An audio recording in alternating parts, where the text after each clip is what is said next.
Hey everyone, we're back with another episode of the AC Podcast Reloaded for week. What is this? 6 in the NFL season. Yep, we're back.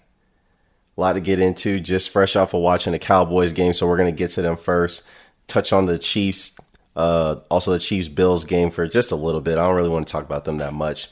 Also on the slate, we got the Bucs defeating the Packers. We got the Eagles losing to the Ravens. The Steelers defeating the Browns. We also got some quick hits about the Titans and the Texans, the Colts and the Bengals and the Broncos and the Pats. And then we're going to get to some what the L was that? My favorite segment. But let's just start with what I saw tonight. Well, first I'm going to just quickly get to the Chiefs-Bills game. Obviously, Chiefs won this game 24-16. Excuse me. Won this game 24-6 or 26-17. Excuse me. Won this game 26-17. Rainy game, cold game, inclement weather, all that stuff. Patrick Mahomes was obviously pretty stellar. Buffalo Bills, Josh Allen's not looking nearly the same as the first couple weeks of the season. 14-27 for 122 yards. 2 touchdowns, interception, but the Bills offense just didn't do nearly enough. Doesn't look as explosive as it was in the beginning of the season. The running game is still very ineffective, only 3.7 yards per carry. Leading rusher had 8 carries for 42 yards. That was Josh Allen, so he's throwing the ball and leading them in rushing. That's problematic if you're the Buffalo Bills. Chiefs defense looked much better, much improved.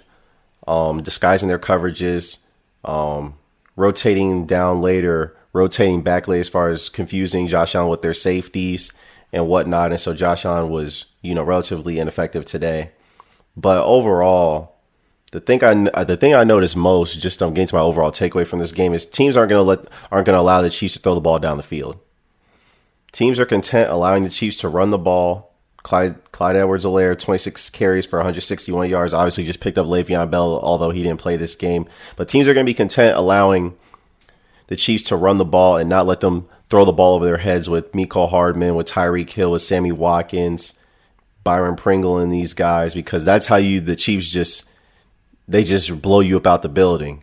And so you've seen a lot of teams kind of replicate what the Chargers are doing with rushing 4 and dropping 7 into coverage. The Patriots did that versus Patrick Mahomes a lot. Chargers obviously did that but weren't successful and as far as winning the game. But that's how you keep the game close with the Chiefs.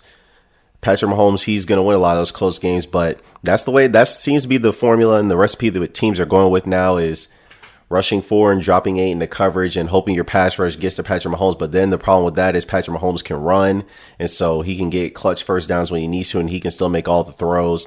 Obviously, Travis Kelce still an intermediate target over the middle. Clyde Edwards-Helaire can catch the ball at the backfield. Tyreek Hill can scare you with his speed, so he can still catch balls at all 3 levels of the defense. Sammy Watkins is a crafty route runner and knows how to get open in this league. And, Mecole Hardman can still stretch the defense. So the Chiefs, for now, until they figure out a different way to get past coverages where teams are going to until they find a different way to get deep on teams are going to continue to drop 7 and, try to keep the game close. So that was my main takeaway in the Bills. They got a lot to figure out as far as their offense. Their defense didn't really look stellar today. A lot of penalties, undisciplined football. Sean McDermott can't be happy with what he saw today. In the running game for the Buffalo Bills is relatively ineffective. Especially in a rainy game, you need the running game to be working, especially when Josh Allen only threw for 122 yards, only completed 50% of it, about 50% of his passes. So it wasn't really a good game overall for the Buffalo Bills. But I want to get to this Cowboys game because that's where we really we have issues. Cowboys obviously just got blown out 38-10. Turned the ball over twice. Ezekiel Elliott, your best player, fumbles the ball twice. Andy Dalton, 2 picks. Obviously not a stellar showing for him. He had to throw the ball 54 times. That's obviously not a recipe for success for the Dallas Cowboys. Obviously they had to throw it that many times because they were down. But it's the same old story with the Dallas Cowboys. Getting down 21-0 early in the game. Then trying to rally, except this time they didn't even put up any put up much points on the board. Buda Baker, obviously on defense for the Arizona Cardinals, had a sack, was all over the field, creating pressures, getting sacks, getting interceptions. It was just a stellar game from Buda Baker, who's the highest paid safety in the league. And he, flexed his muscles tonight. So kudos to him. But Cardinals won this game, and Kyler Murray only completed 9 passes. 9 of 24. Had about 264 total yards, if I'm not mistaken. But he ran for 10 for 74 yards, and then he threw for 188 yards and 2 touchdowns. Didn't make any mistakes with the football. Was relatively off target a lot of the night. Just couldn't get in sync with his receivers, although he did hit some big plays. Obviously, a big bomb to Christian Kirk, and then at the end, just adding insult to injury. Kenyon Drake runs for about 69 yards for a touchdown. So, Dallas Cowboys, I try to tell these fans, their defense is horrific. It's horrendous. It's atrocious. It's one of the worst defenses in the league. Not one of the worst defenses I've ever seen, because I've seen some worse defenses than this. But they're definitely an abomination as far as defense. I try to tell Cowboys fans this when the season was coming up, but they didn't believe me. Byron Jones, Jerry Jones chose not to re-sign him and let him go to Miami ultimately. And that was problematic to me because Byron Jones, regardless of what you want to say about his interception numbers, he logged down half of the field. And when you can log down half of the field, you can funnel the rest of your coverage elsewhere to help the second and third corners. The Dallas Cowboys do not have a number 1 corner. So you can target Jordan Lewis. You can target Chidobe Awuzie. You can definitely target Trevon Diggs, who's a rookie. Daryl Worley, this guy, he needs to be off the team tomorrow because he can't cover anybody. He's getting roasted every week. He is the main guy getting roasted every week. And then the Cowboys safeties, they're beyond suspect. Obviously, their run defense tonight, 35 carry, got run roughshod over 35 carries for 261 yards for the Arizona Cardinals, 7.5 yards per attempt and 3 total touchdowns. It's just, it was ugly. Dallas Cowboys, you can obviously tell there's a lack of leadership on both sides of the ball for the team. There's no leader on defense. It's supposed to be DeMarcus Lawrence, but he runs his mouth more than he produces as far as production, as far as his $100 million contract is concerned. So there's not really much you can peel away from him. Jalen Smith, he's been a relative non-factor. Don't know. It's questionable how he's being utilized with Mike Nolan, who no one should be sold on because last seen his defense in 2014, the last time he was a defensive coordinator, was horrendous, was an atrocity, known to man with the Atlanta Falcons. But Mike McCarthy hired him because Mike Nolan gave him his first job as a coordinator back when Mike Nolan was a coach with the 49ers. So complete and utter foolishness on that part by Mike McCarthy. But at the end of the day, what are you thinking if you're Jerry Jones? You're caught in a bind. Dak's out for the season, but you didn't want to pay him. So you have a quarterback that you don't believe in, or you only believe in him to a certain extent because, like it or not, people can say, oh, Dak has leverage now, but Dak doesn't have leverage. He's injured. He's most likely going to get franchise tagged again. Jerry is not going to capitulate as far as paying him a long-term deal because Dak wanted more than what Jerry was willing to pay, and they didn't come to a long-term deal. Jerry wanted more years and wanted Dak to take less money. Dak wanted 4 years and wanted a lot more guaranteed money and a lot more money up front. Dallas Cowboys weren't willing to give him a market-setting deal. If they were, then this contract would have been done. You can say they offered him $100 million, but how much of that is guaranteed? That's what it comes down to at the end of the day. So I don't see this being ironed out anytime soon. There's still a lot of question marks as far as the Dallas Cowboys quarterback situation, as far as the future of their quarterback situation. That's up in the air. Andy Dalton obviously didn't look good today, but it's only one game. So, we have a small sample size. We'll see more as the season progresses, but you can't have Zeke fumbling the ball, 2 fumbles, 12 carries, 49 yards, just not nearly enough out of Zeke. He's a $90 million man, and it's not looking good right now that he's fumbling the ball away. Dallas Cowboys lead the NFL in turnover differential, so that's not something, that you want to be leading the league in.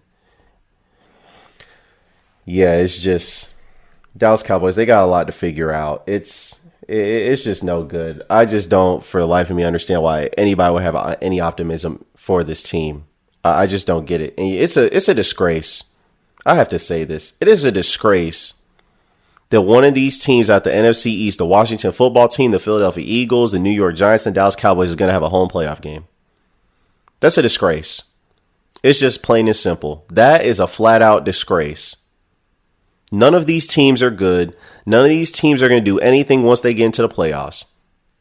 For you Dallas Cowboys fans who want to say, oh, well, maybe Andy Dalton can take us on a magic run like Nick Foles did for the Eagles. Number one, the Eagles had the number one seed. So let's just erase that. The Dallas Cowboys aren't getting the number one seed.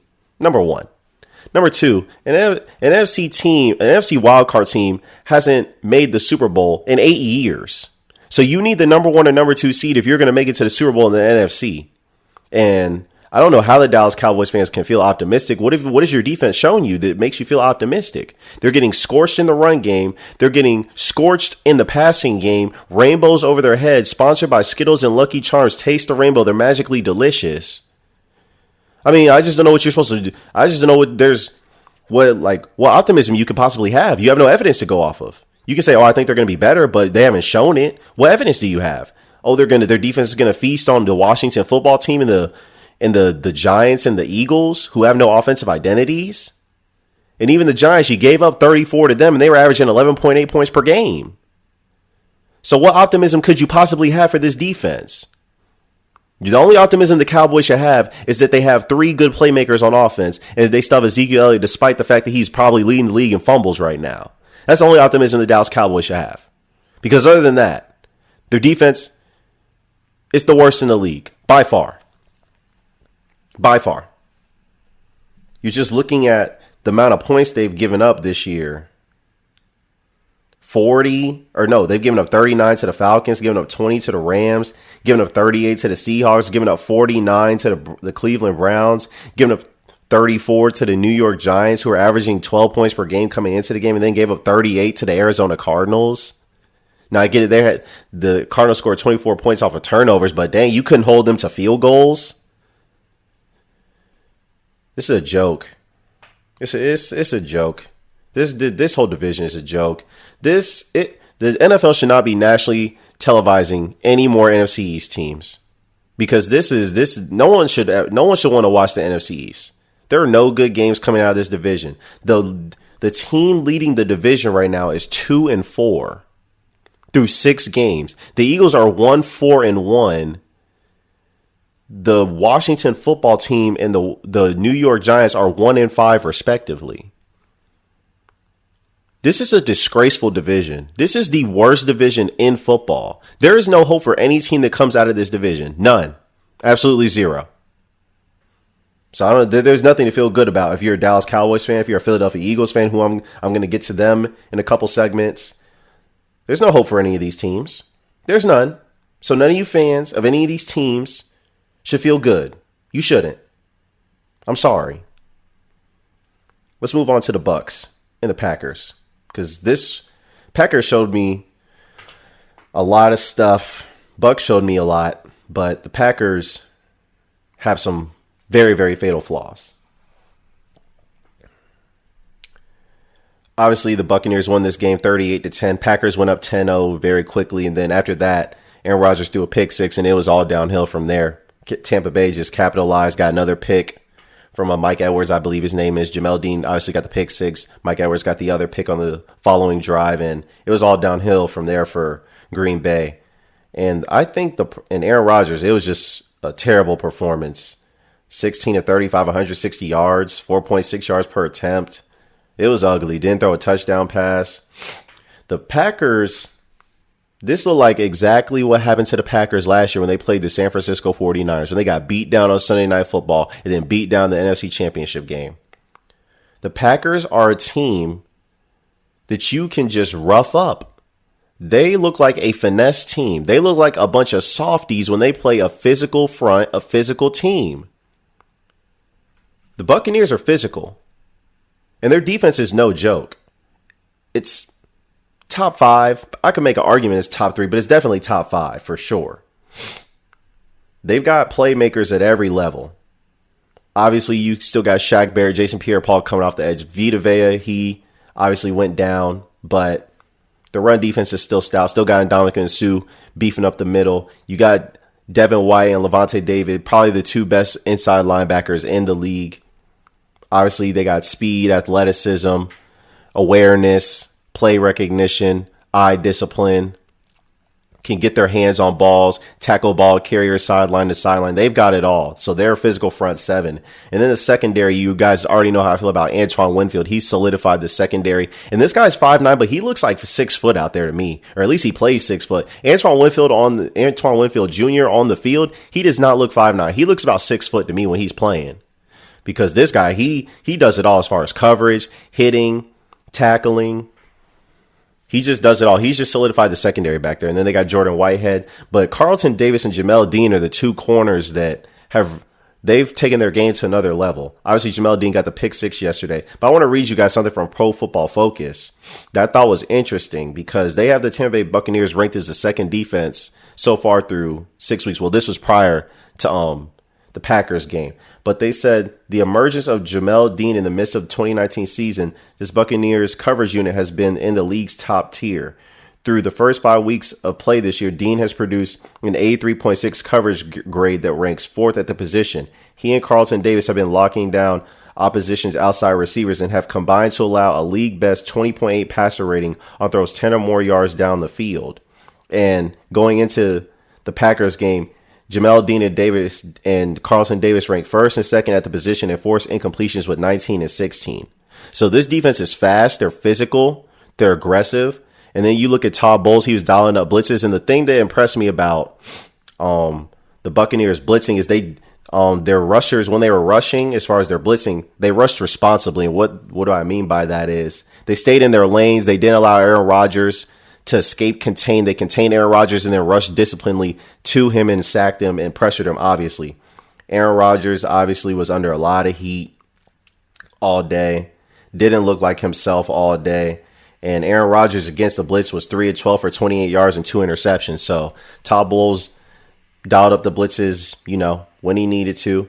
Obviously, last year, the Buccaneers were 2nd in blitz rate, according to Next Gen Stats, at 42%. And this year, they're 4th with 40%. So I've already mentioned this with Todd Bowles. He's an aggressive, exotic blitz caller. He's going to dial up a lot of different blitzes, zone blitzes, man blitzes, all types of hybrid coverages behind it and whatnot. So he's going to do what he's going to do, and he sticks his defensive scheme, and it works. I just, when it's not working, I just want him to make adjustments and sometimes just rush with 4. I just want him to be conservative sometimes, not, his answer is when the blitz isn't working, let me send more blitzers. Sometimes he just needs to dial it back and just play coverage sometimes. That's my only issue with Todd Bowles sometimes is he just keeps pressing the button harder and harder when the blitz isn't getting home.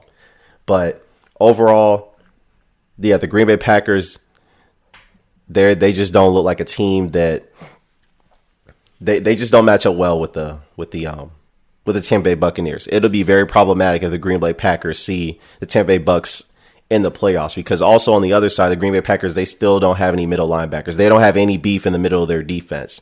Kenny Clark is the only beefy guy, but Preston Smith and Zadarius Smith, they're guys who want to get up the field and rush the passer. They're not really guys who are sticking their nose in the run game consistently. And then their middle linebacker spots is highly questionable, which is why Ronald Jones was running all over them, in the game. And so I just don't think that the Green Bay Packers have addressed their weaknesses from last year. You can obviously see that, they can be out athleted, obviously, because they don't have any athletes out on the field, really, at the skill position players other than Aaron Jones. And, Tampa Bay Bucs have 2 linebackers that can run him down. And then on defense, they're just not beefy enough up the middle. So I just don't believe in the Green Bay Packers playing the Buccaneers. They're not a good matchup for them. So the Packers have the same weaknesses as last year. They didn't address those. So that's not really good for them going forward. But they just have to pray that they don't see the Tampa Bay Buccaneers. That's their really only hope. But moving right along. Thank goodness the Eagles lost to the Ravens. You guys already know how I feel about the Philadelphia Eagles. I want them to continue losing games. Woke up today with the notification of the recent draft projections or draft order to date right now. And the Eagles have the number 9 overall pick. Hopefully this continues and they keep that pick. Maybe hopefully sneak into the top 7, top 5. I'm optimistic. But Eagles obviously lost to the Ravens. Made a valiant effort to come back, but ultimately lost. Didn't convert the 2-point conversion, a sloppy play, and ultimately lost 30-28. The Eagles are 20-20-1 since winning the Super Bowl. So they're obviously an average team, like I've been saying. Obviously need to rebuild. Lamar Jackson really had his way. Not even really had his way, but when the Ravens needed to do what they needed to do to score points or get clutch first downs, they did just that. Really, Ravens really shot themselves in the foot a lot in this game. Eagles committed the only turnover. Obviously, Carson Wentz fumbled the ball. Just wasn't a good start for the Eagles at all. On their first 6 drives, there were 5 3-and-outs and then the fumble. Wentz was sacked 6 times. The O-line just is in shambles. I'll have the graphic for you guys, but the amount of at one point, Carson Wentz and Jason Kelce were the only starters left in the game for the Philadelphia Eagles. It's just a disgrace that this team cannot stay healthy, that they're consistently hurt. It's just, and that falls on the Howie Roseman, the GM, as well. I know I've gotten on Howie, and I'm not letting up on Howie. He deserves blame for this season. I'm going to get to him in a second. But, yeah, the Ravens kept the Eagles around in this game. 12 penalties for 132 yards, a lot of holding calls, illegal motions, illegal shifts, illegal ineligible people downfield, pass interference, all types of stuff. Ravens really kept the Eagles around in this game. They were really dominating the game a lot. And so the Ravens just didn't look the same on off. They don't look the same as last year. Lamar Jackson has clearly taken a step back. The Ravens are doing completely different things than what made them successful last year, which is their running game with Lamar Jackson and their 3-headed monster with J.K. Dobbins, Gus Edwards, and Mark Ingram at running back now. And using their offensive line and then having a complementary passing game. Now it looks like the Ravens are trying to morph into a passing team with a complementary running game, and that's not how they were successful last year. So they got to get back to their roots. But the Eagles defense, they're really nothing to write home about this game. Another 30-point game. Pass defense was good. Lamar only threw for 186 yards, but obviously Lamar rushed for 108 yards. Overall, Ravens ran for 182 yards, averaging 5 yards a carry. So, nothing to write home about as far as the Philadelphia Eagles are concerned. Carson Wentz did everything he could. Wasn't overly impressive, but, he's working with the worst skill position players in the league. Obviously, you can make an argument maybe only the Jets and the Patriots have worse skill players, but Carson Wentz is literally throwing to practice squad guys. Obviously, Miles Sanders dropped a touchdown pass. John Hightower dropped a touchdown pass, a potential touchdown pass. Travis Fulgham has a guy from the elite program of Old Dominion is Carson Wentz's number 1 receiver. A guy from Old Dominion. Don't even know where that is. Didn't even know they had a football program. So he's the number 1 receiver right now with 6 receptions for 75 yards. Obviously, the game prior, he had 10 receptions for 152 yards and a touchdown against the Pittsburgh Steelers. And you can't really be mad at what Carson Wentz is doing because he put up 28 points and 29 points against the number 1 and number 2 defenses in the Pittsburgh Steelers and the Baltimore Ravens in back-to-back weeks. A total of 57 points against those defenses. You expect to win those games against those defenses, but ultimately, the Eagles would do just too little, too late, and then defense can't get stops. Running game is, it is what it is. Miles Sanders obviously went down in this game. Zach Ertz left this game at some point. It's just ugly for the Philadelphia Eagles. And then you get to this guy, Nathan Gary. This guy should have to turn in his playbook today because he is a disgrace. I'm sorry that I have to continuously highlight this guy, but he is a scrub. He is a bona fide scrub. This guy should be banned from the city of Philadelphia. He should not be he couldn't even be the Gatorade guy. He couldn't be pouring Gatorade on the sideline. This guy needs to be out off the team because he is a bona fide scrub. I just don't understand why Davion Taylor and Sean Bradley can't get in over this guy. A guy that's allowing 100% completion into his coverage. I just don't understand it. Going into the game, I'm sorry to have to reiterate this again, but it just is what it is. Nathan Gary, on 23 targets, allowed 23 catches for 267 yards, 4 touchdowns, and 154.6 passer rating, which is the most in the NFL.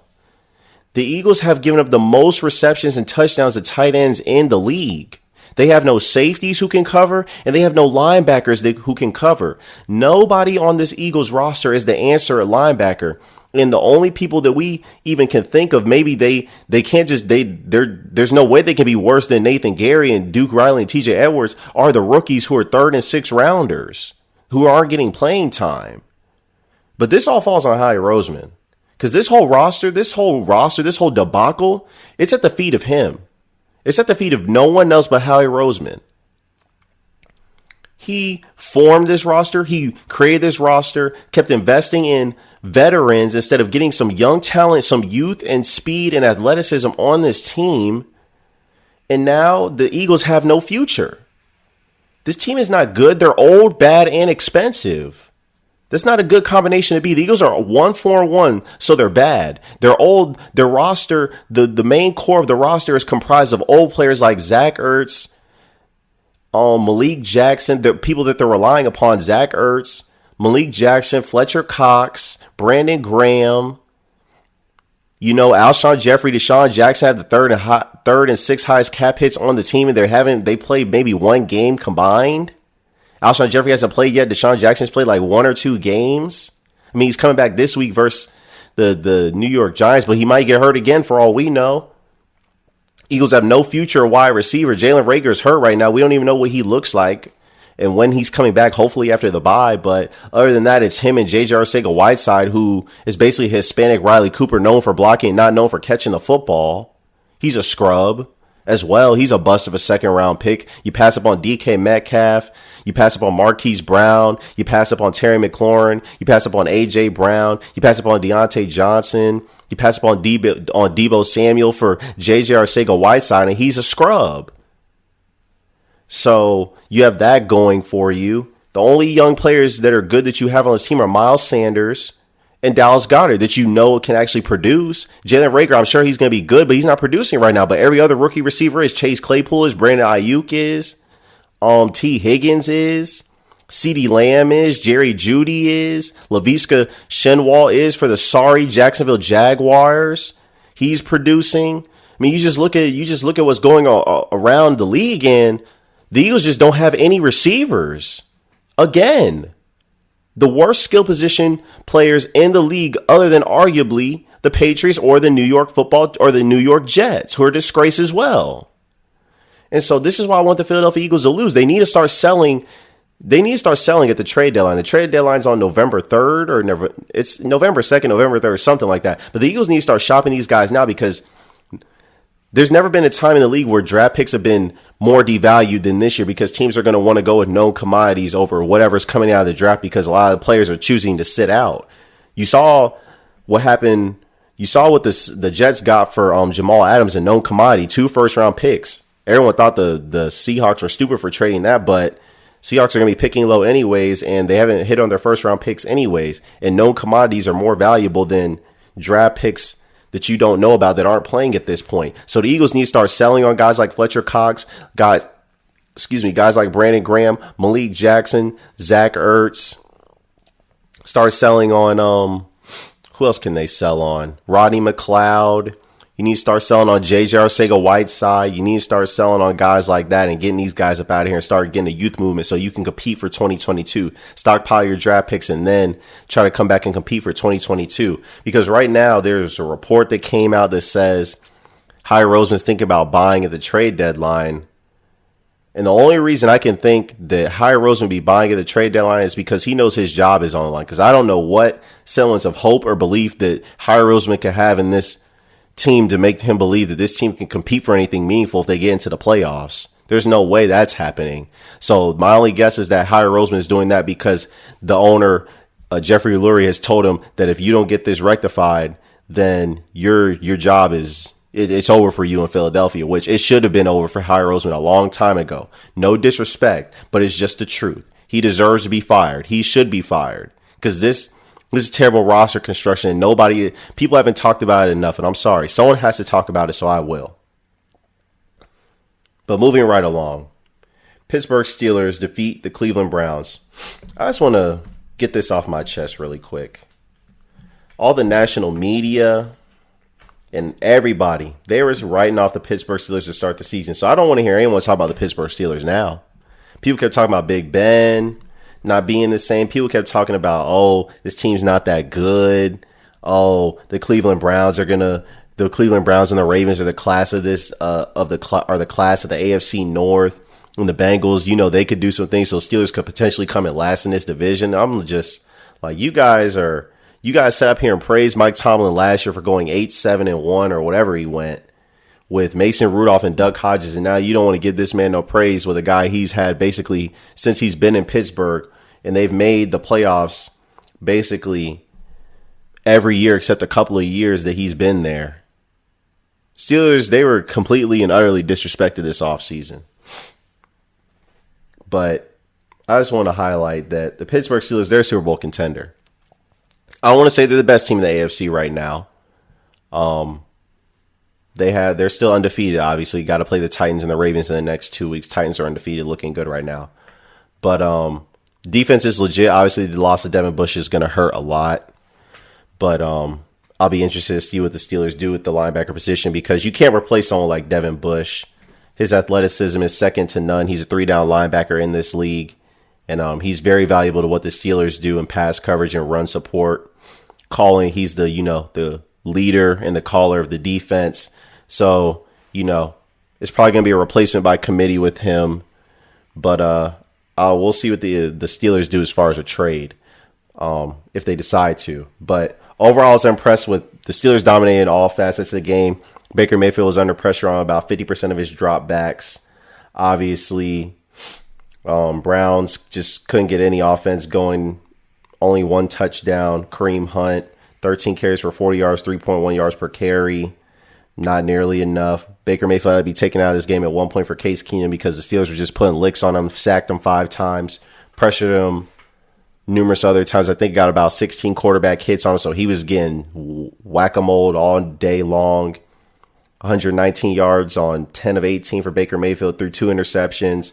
5.5 QBR, just pathetic. Browns, they're still a respectable team. They're 4-2. People are acting like the sky's falling.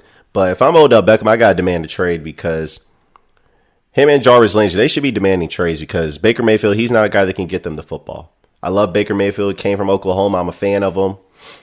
But there's nothing special about Baker Mayfield. There's no distinguishing trait or elite trait that you can say he has. You can say with Patrick Mahomes, Josh Allen, they have elite arms. Carson Wentz, you can say he has an elite arm. He doesn't have any trait that makes you think he's elite. Ben Roethlisberger, elite arm. Deshaun Watson, athleticism, leadership, arm. Aaron Rodgers, arm. Tom Brady, accuracy. Drew Brees, accuracy, decision making. Trying to think of some other elite quarterbacks in today's game. Lamar Jackson, athletic ability, accuracy. Baker Mayfield doesn't have any of that. Even Joe Burrow, elite pocket awareness. Baker Mayfield doesn't have any of that. His arm strength isn't elite. His decision making isn't elite. His accuracy isn't elite. That was the thing he was known for coming out of Oklahoma, but he's not particularly an accurate quarterback. Even dating back to last year, only completed about 59% of his passes. All 5 or 6 of his interceptions have come in within the pocket. He's had 11 double-digit interception games over the past year and a half, so that's no good. Baker Mayfield, there's just nothing special about him. He's a jag. He's just a guy. No offense. And so that's why Odell and Jarvis Landry got to get up out of there, because they're wasting their primes of their careers playing with Baker. You look at the Browns, they have no passing attack outside of play action. The Steelers completely nullified and neutralized that. Baker Mayfield, he can't read defenses post-snap, so Steelers disguised a lot of looks, rotated from 2 safeties to 1 safety down in, cover 1 hold type thing, and then rotating from 1 to 2 and cover 2, cover 4 type stuff, and even cover 2 man at some points. So yeah, the Baker, he's just not that guy. He's just not that guy at the end of the day. The Browns, their passing attack is pathetic, and it's really inexcusable, honestly. If you're Kevin Stefanski, I don't know what you honestly can do, and obviously if you're Browns ownership, I don't really know what else. Like, at some point, Baker Mayfield's the common denominator. You've had 4 head coaches, and at some point, Baker Mayfield, it's got to be on him. You can't really make an excuse for him either, because you look at Jarvis, the GM's gotten him Jarvis Landry and Odell Beckham on the outside. He's got 2 number 1 running backs in Nick Chubb and Kareem Hunt. He's got investments on the offensive line. Got Jack Conklin at tackle, got Jedrick Wills, a top 10 pick, and then you got J.C. Treader, and whatnot. So you got a good offensive line because, they've been leading the league in rushing with 188 rushing yards, and they pass protected him pretty good all season. You got David Njoku. You got Austin Hooper, who's the number one tight end on any other team. You got even Hunter Bryant, and then you have a pretty good defense. You have Myles Garrett, who's one of the best edge rushers in football. Sheldon Richardson up front with Olivier Vernon. You got Mac Wilson. You got Denzel Ward, Ronnie Harrison, Greedy Williams. So Baker Mayfield has a team. There's no excuses, but he's the common denominator in the Browns' demise and why they can't be elite. It's him. Because I don't know many teams that have 2 number 1 wide receivers and 2 number 1 running backs and a top O-line with a good defense. At some point, it falls at the feet of the quarterback. You can't have that much and still be putting up 7 points. That's unacceptable. The Browns have invested too much into this offense, into this defense. They put plenty of talent around Baker. If you give any other quarterback, if you give Aaron Rodgers, you give Carson Wentz, you give Matt Ryan, you give Deshaun Watson, this type of talent, the Browns are a Super Bowl contender. And right now they're getting shellacked by the Pittsburgh Steelers and the Baltimore Ravens. I believe they lost those 2 games combined like 74-13, just completely outclassed. No, the Browns have not arrived. They're still down there with the Bengals. Unfortunately, they're not the class. They're not the class of the AFC. They're not in the class of this division. It's still about the Steelers and the Ravens, and it's going to continue to be that way because the Cleveland Browns don't have a quarterback. So that's that. Overall, I was impressed with the Steelers' offense. Obviously, Big Ben kind of just game managed. Running game looked good with James Conner. Obviously, I still want to see Anthony McFarland get the football, but right now James Conner is doing his job, so I can't knock him at this moment. Ben Roethlisberger didn't have to do much. Game managed, honestly, and then Claypool did some things as well. James Washington obviously got open on a double move. So not much to really talk about the Steelers' offense. They're doing their job. The Steelers are playing complementary football, so they're one of the best teams in the league. Obviously, the national media didn't feel that way, but I felt that way this whole time, even in the offseason with the concerns about Ben Roethlisberger's elbow. I wasn't really concerned about it. Big Ben, he just does what he does. So, moving on to that. Now, I want to get to some quick hits. Obviously, Titans defeated the Texans 42-36. Titans, Ryan Tannehill looks good. 13 touchdowns, 2 interceptions so far through the season. Threw 4 touchdowns threw 4 touchdowns against the Texans. Bombs away type stuff. Derrick Henry. Until further notice, Derrick Henry is the best running back in the league. Saquon Barkley, he has the most talent. Nick Chubb, yeah. Who else? I can't even think of anyone else right now. Christian McCaffrey, yeah. But Derrick Henry, he's most dominant. That's probably the better word. Because Christian McCaffrey is the best running back in the NFL, despite him being hurt. But Derrick Henry, he's the most dominant running back in the league. 22 carries, 212 yards. This guy's guaranteed at least one 200-yard game a season, if not 2. Derrick Henry's he's an animal. Averaged 9.6 yards per carry, got 2 touchdowns with it. And then the Titans, they're not a team to be played with. They're 5-0.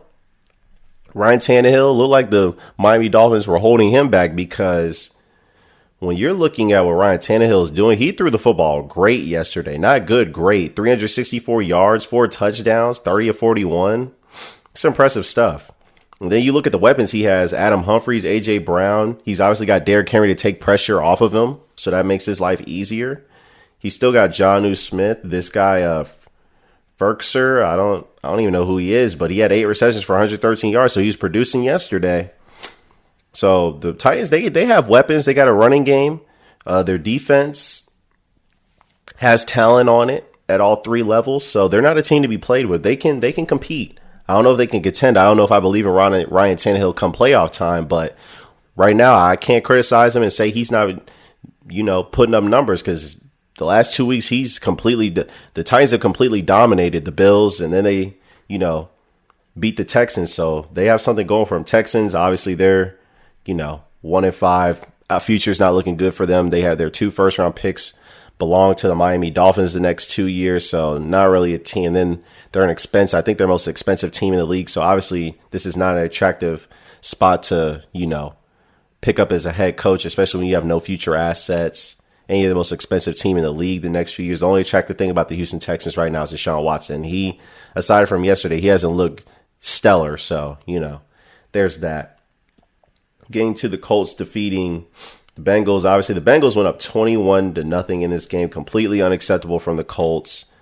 Phillip Rivers obviously brought them back to his best game of the season, 29-44 for 371 yards, 3 touchdowns, and a pick. I still just don't. The thing I just don't like about the Colts right now is I call their offensive line the best in the game, but they're not dominating. And maybe that's because teams don't believe in Phillip Rivers, but other teams have, good offensive lines and, not good quarterbacks, and they're dominating in the running game. But I just don't see the Colts dominating in the running game. But they only ran it 15 times. Obviously, that's, mostly because they're down 21-0, so they had to throw their way back into the game. But like I said, I believe Jonathan Taylor is the best player on this team right now, and they need to utilize him in the running game and the passing game. But I'd like to see the Colts dominate more in the running game. I just don't see enough of that. And you can't be the best offensive lineman in the league and not dominate in the running game. The way I expect the Colts to do up front, because they've invested a lot in that offensive line. So I expect more out of them from that. So that's a little bit disappointing, especially they went down 21-0 to a 1-4-1 team. That's not really acceptable. But the Colts are 4-2 right now, doing good things atop their division and all that. Obviously, second in their division behind Tennessee. So they got some things going for them. Looking good so far. Still don't believe in Phillip Rivers, but right now, as of today, Phillip Rivers gets respect because he had his best game in a Colts uniform. And then you get to the Broncos defeating the Pats 18-12. Obviously, neither the quarterbacks Cam Newton or Drew Lock looked particularly good. Drew Lock coming off an injury, Cam Newton coming off of missing the Chiefs game and whatnot. Obviously, the Patriots haven't been able to practice that much, but I just not a big believer. I know people don't want to, say Bill Belichick's going to miss the playoffs or anything like that, but I just don't believe in the Patriots because they don't have any skill position players. A lot of players opted out due to COVID and whatnot.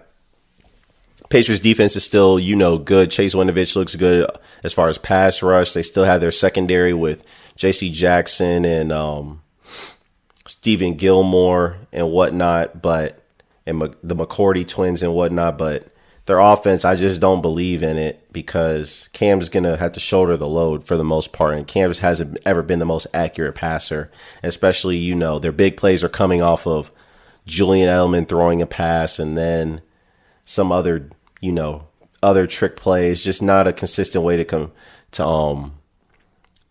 gain, to get explosive plays.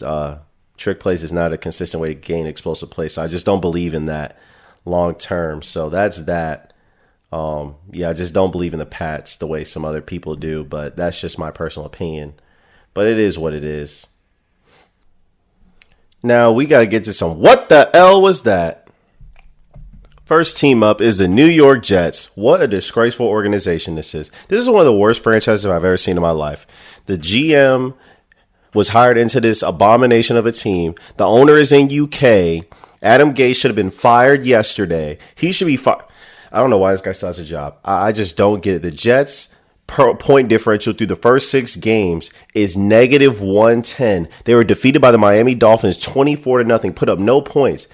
They're averaging in their first 6 games. Well, in the first 5 games, they lost the first 5 games by multiple scores.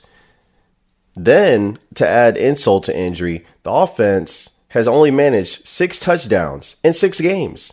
They've given up at least 27 points in every game before the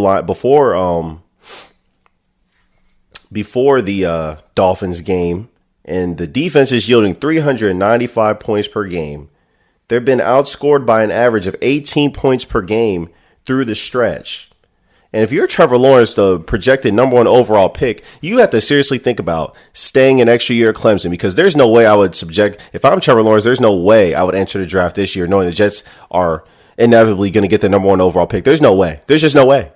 This team is an abomination. This franchise is a disgrace. They have no direction. They have no future. They have no good assets on the team. They have no one that wants to stay with the organization. They got rid of Le'Veon Bell. They released him, and then they traded Jamal Adams, their best player on the team. Nobody wants to stay here. And CJ Mosley opted out smartly because he knew this team was going to be a joke. Joke joke. Not the Jets, the joke. So they have that going for them. So they're just a disgrace. They're just hard to watch. They shouldn't even be on TV. You don't want to see this team on TV for the rest of the year. Cancel them. This is, oh my goodness. Adam Gase, he's got to be fired. I don't even know why he was hired. I don't know what the Jets saw from the Miami Dolphins when he was there with them that made them think that he would be a good hire for the Jets. But regardless, the roster is terrible. Sam Darnold has clearly regressed, and it's obviously because of Adam Gase. It's just hard to watch. You just don't even want to see them. Now we get to number 2 on the list. Kirk Cousins. You lost to a winless football team in the Atlanta Falcons 40-24. You threw 3 interceptions, and your QBR was a disgraceful, pathetic, anemic 28.1. Horrendous, pathetic. It's just unbelievable. Kirk Cousins paid all that money, gave an extension this past year after defeating the New Orleans Saints in a playoff game, and you do this? Your team is 1-5? Unacceptable. Just very, very unacceptable if you're Kirk Cousins. So we get to that. Then we get to the Green Bay Packers. Aaron Rodgers, the guy that people call a bad man. A bad man. 10 points yesterday. Went up 10-0, and then after that got outscored 38-0. Disgraceful. Unacceptable. And even after all that, we get to the Cleveland Browns. Talking up a bunch of noise about this Pittsburgh Steelers game. Kareem Hunt saying, this is for Miles. This is for Kevin Stefanski. This is for all the people who didn't believe in us. Blah, blah, blah. Running your mouth all weekend. Running your mouth all week leading up to this Pittsburgh Steelers game. And you get shellacked 38-7. Running your mouth. And then you only average about 3.4 yards per carry. No, you need to sip your mouth and realize that the Browns are the little brother to the Pittsburgh Steelers and the Baltimore Ravens until proven otherwise. You guys are a nice team. You were leading the league in rushing, but you got humbled and we gave you your humble pie. So zip it. We don't want to hear any more from you. So what the hell was that? Baker benched. Just a complete joke all over. So we need not even discuss the Cleveland Browns competing for anything meaningful until they find a quarterback because they don't have one right now. So Cleveland Browns, what the hell was that? So just to close, all I want to say is that my Florida State Seminoles beat a top 5 team this year. We're trending upwards. FSU, we're officially back on the map. We still got a lot to improve on, but we beat a ranked opponent for the first time in about 7 years as an unranked team. So I'm proud of my Florida State Seminoles, my alma mater. And with that, I will close. I appreciate you all for listening. So like, subscribe, share. I need more subscribers, so I need you guys to help me out. Stop just liking the videos. I need you to share it with your friends as well who are fans. I know y'all got friends that are fans out there. So make sure you like, make sure you share, and make sure you subscribe. Don't play AC like that. Make sure you subscribe. And until then, if you got questions, comments, concerns, you got my number. You got my YouTube page. Hit me up. Let me know. Or if you even want to come on the show for the whole time, that's welcomed as well. But until then, AC signing off. Peace. See you when I see you. One love.